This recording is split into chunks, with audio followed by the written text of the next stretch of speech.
কবে থেকে একটা চিন্তা ভাবনা আমার মাথায় ঘুরছে, বুঝেছে? তোর আবার কিসের চিন্তা ভাবনা? আমাদের তো এখন খুব অভাব চলছে, তাই এই অভাব থেকে বাঁচার জন্য একটা উপায় বের করতে হবে, বুঝেছে? উপায় একটা আছে। ওই নাল দিকে মাঠে একটা সাধু বাবা থাকে না, হ্যাঁ, আমি শুনিলাম একবার। একমাত্র উনি আমাদের বড় লোক করতে পারবে। চো তাহলে ওনার একবার চরণ ধুলি নিয়েই আসি। চো তাহলে এখনই যা ভাই। চল তাহলে।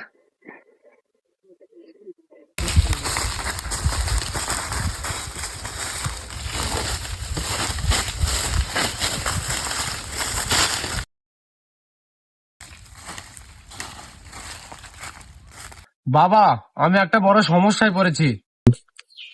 অসময়ে আমার কে ধ্যান ভঙ্গ করলি রে? বাবা, আমাদের সংসারে খুব অভাব চলছে। কেমন অভাব বচ্চ? আমাদের খুব টাকা পয়সার অভাব বাবা। ও তাহলে এই ব্যাপার। তুমি আমাদের এমন একটা উপায় বলো বাবা, যেন আমরা খুব তাড়াতাড়ি বড়লোক হতে পারি। তোদের সমস্যার সমাধান একজনাই করতে পারবে। কে বাবা? আমার গুরু কালা কার্তিক। তাহলে তোমার গুরু কেলা কার্তিককে কোথায় পাওয়া যাবে বাবা?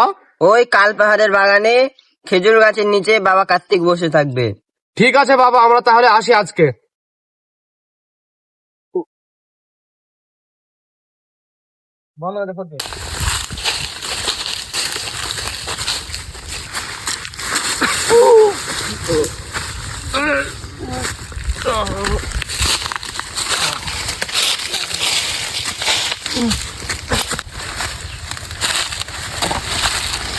এই আর কত দূর? ওই সামনে ওই তো খেজুর গাছ দেখা যাচ্ছে, ওইখানটাই মনে হয়। ওই তো বাবা। ওই যে বাবা হরিচাঁদ। বাবা, তোরা কে রে বৎস?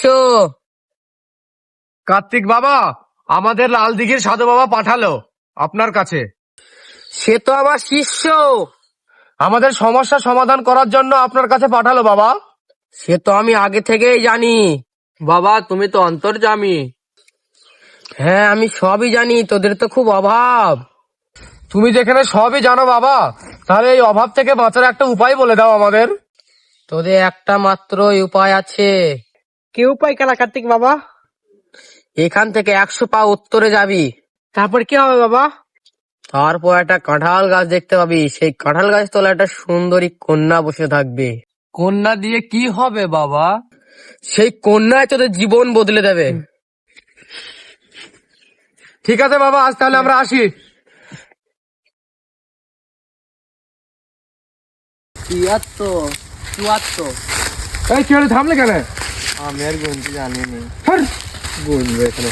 97, 99, 100। ওই তো সেই কন্যা।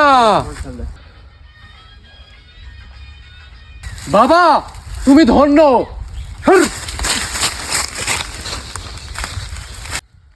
বধূ বেশে কন্যা যখন এলো রে, আসবে আমার ঘরে আমার ছোট্ট সোনা। ওরা দুজনা একা একা চলে গেল, আমাকে তো একটা কিছু করতেই হবে।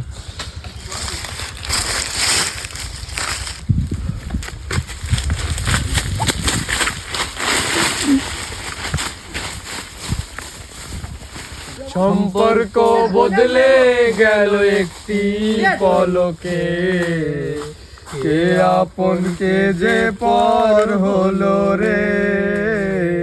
বধূ বেশে কন্যা যখন গেল রে।